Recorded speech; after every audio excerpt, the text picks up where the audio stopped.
Assalamualaikum warahmatullahi wabarakatuh. Perkenalkan, nama saya Indro Bagaskara. Saya merupakan mahasiswa program studi administrasi publik di Universitas Sultan Ageng Tirtayasa, tepatnya di kelas 3D. Pada kesempatan kali ini, saya akan memaparkan tentang presentasi hasil dari analisis mengenai organisasi publik, tepatnya di Arsip Nasional Republik Indonesia, dengan dosen mengampu Ibu Ainisi Budiati.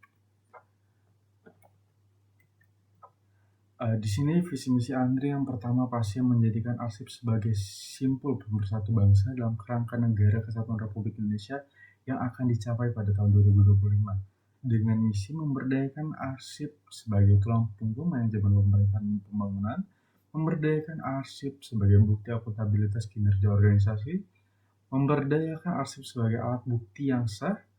Yang keempat, melestarikan arsip sebagai memori kolektif dan jati diri bangsa dalam kerangka negara kesatuan Republik Indonesia. Yang kelima, memberikan akses arsip kepada publik untuk kepentingan pemerintah, pembangunan, penelitian, dan ilmu pengetahuan untuk kesejahteraan rakyat sesuai peraturan perundang-undangan dan kaidah-kaidah kearsipan demi kemaslahatan bangsa. Dengan tujuan dan sasaran, yang pertama adalah tujuan. Yang satu, menjamin ketersediaan arsip yang autentik dan terpercaya sebagai alat bukti yang sah. Yang kedua, menjamin terwujudnya pengelolaan arsip yang andal dan pemanfaatan arsip sesuai dengan ketentuan peraturan perundang-undangan. Yang ketiga, menjamin perlindungan kepentingan negara dan hak-hak keperdataan rakyat melalui pengelolaan dan juga pemanfaatan arsip yang autentik dan terpercaya. Yang terakhir, menjamin keselamatan aset nasional dalam bidang ekonomi, sosial, politik, budaya, pertahanan, serta keamanan sebagai identitas dan jati diri bangsa. Adapun sasarannya yang pertama itu terselenggaranya pengelolaan arsip yang andal sesuai dengan peraturan perundang-undangan. Yang kedua, terlaksananya perlindungan kepentingan negara dan hak keperdataan melalui pengelolaan arsip yang sah dan aman. Yang ketiga, terwujudnya sistem penyelenggaraan arsip nasional yang komprehensif dan terpadu. Yang keempat, terjaminnya keselamatan dan keamanan arsip sebagai bukti pertanggungjawaban negara. Adapun di sini analisis internal yaitu strength and juga weakness atau kekuatan dan juga kelemahan. Yang pertama, kekuatan poin ke-1 adalah memiliki kewenangan nasional sebagai lembaga arsip negara. Yang kedua, SDM arsip ARIS bersertifikasi dan juga berpengalaman. Yang ketiga, fasilitas preservasi dan restorasi arsip memadai. Yang keempat, implementasi sistem digital seperti SIKD dan juga JIKM. Yang kelima adalah kerjasama kuat dengan KL dan lembaga internasional. Namun ada juga kelemahannya atau weakness. Poin ke-1 itu keterbatasan infrastruktur digital di beberapa unit layanan. Yang kedua, tingkat literasi arsip rendah di masyarakat dan juga instansi sendiri. Yang ketiga, layanan arsip belum sepenuhnya terintegrasi. Yang keempat, perlu peningkatan inovasi riset kearsipan. Yang kelima, penyebaran SDM arsip tidak merata di daerah. Dengan skor IFAS ada 2,70, interpretasi skor di atas 2,5 menunjukkan kondisi internal Andri cukup kuat, namun tetap memerlukan penguatan transformasi digital dan juga peningkatan pemerataan SDM kearsipan. Di sini dapat dilihat bahwa faktor internal mempunyai kekuatan sebesar 1,70 dengan kelemahan itu skornya 1. Selanjutnya setelah internal kita masuk ke eksternal. Yang ketiga adalah peluang atau opportunities. Ada 3 poin. Yang pertama, kebutuhan digitalisasi arsip semakin tinggi. Yang kedua, dukungan regulasi keterbukaan informasi publik. Dan juga yang ketiga, kerjasama antar instansi dalam pengelolaan arsip meningkat. Namun juga ada ancamannya, ada 3 poin juga. Yang pertama, perkembangan teknologi cepat dan harus terus diikuti. Yang kedua, risiko kebocoran data dan juga serangan cyber. Yang ketiga, ketimpangan digital antar daerah. Dengan skor EFAS dengan total 2,05, interpretasinya adalah nilai ini menunjukkan bahwa Andri cukup mampu merespon perubahan lingkungan eksternal dan perlu memperkuat aspek digital dan keamanan informasi. Kuadran dari IFAS sendiri berdasarkan skor sebesar 2,70 dan juga EFAS sebesar 2,05, posisi Andri berada pada kuadran 2 atau stability. Dalam matriks IE.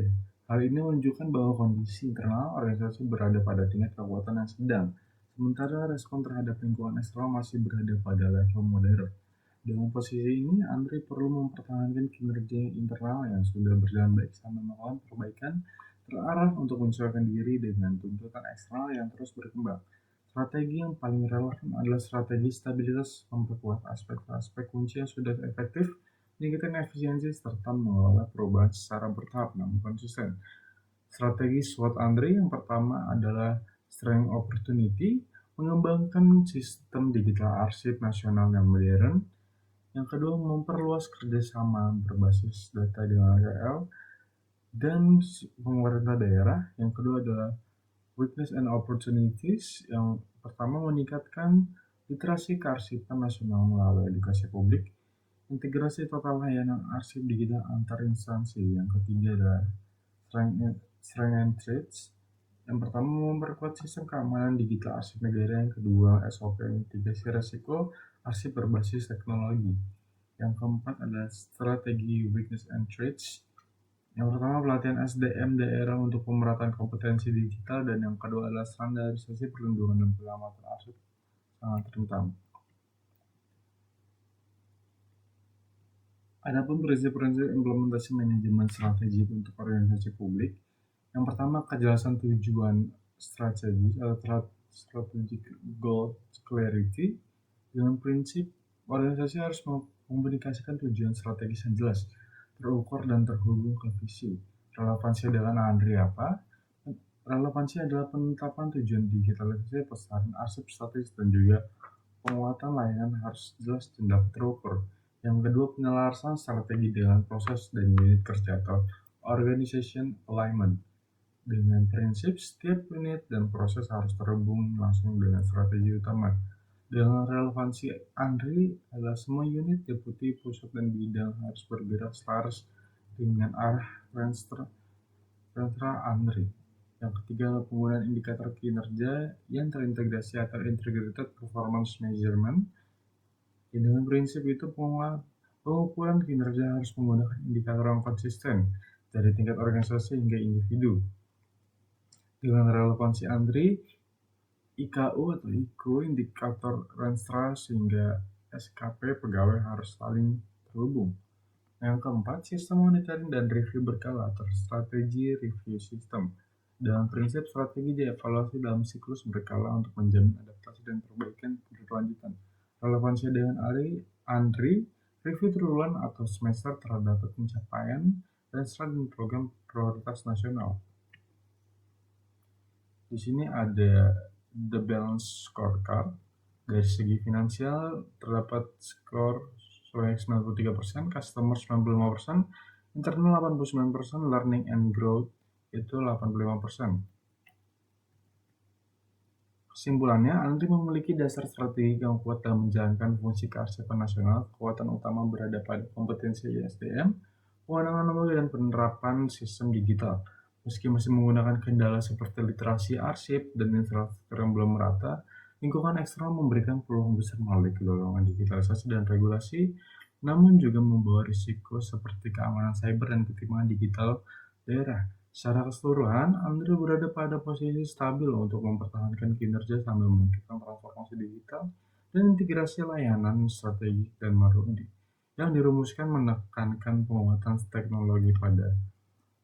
pada teknologi, peningkatan SDM, dan juga kolaborasi antar instansi. Hasil balance scorecard yang tinggi menunjukkan bahwa Andre siap mempercepat modernisasi kearsipan dan mendukung birokrasi yang lebih transparan serta akuntabel. Baik, terima kasih penjelasan dari saya. Kurang lebih mohon maaf. Wassalamualaikum warahmatullahi wabarakatuh.